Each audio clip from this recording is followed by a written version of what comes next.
Чеченской Республике действительно станет одним городом больше. Для этого необходимо соблюсти требования республиканского законодательства. Жителей, проживающих в населенном пункте, должно быть не меньше 20 тысяч. Для этого местными властями решено объединить станицы Наурская, Микенская и Чернокозово. Но это далеко не все. Для создания поселения городского типа необходимо главным образом развитие социально-экономической сферы. Для этого Минэкономразвития совместно с администрацией Наурского района разрабатывает программу.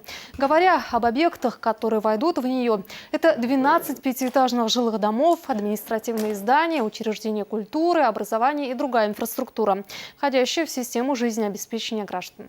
Проект программы рассчитан на 5 лет, 16-20 год. Мы планируем уложиться в этот период. У нас такая практика есть и в Урус-Мартан, и город Шали, они в рамках муниципального района, и Гудермес, это городские поселения, чтобы придать такой статус и на сегодняшней станице Наурская.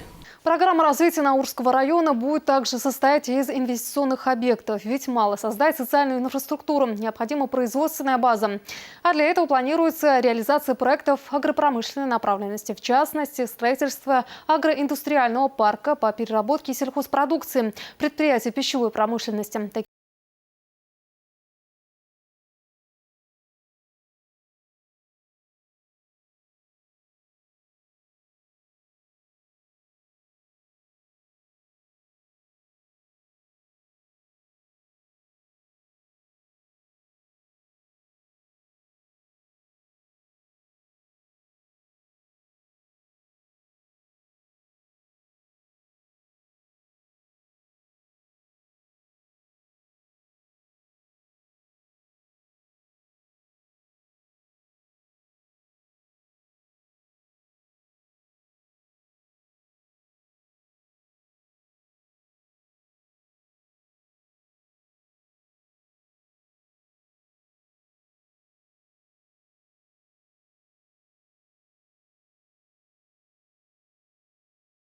Затем идею притворят в жизнь.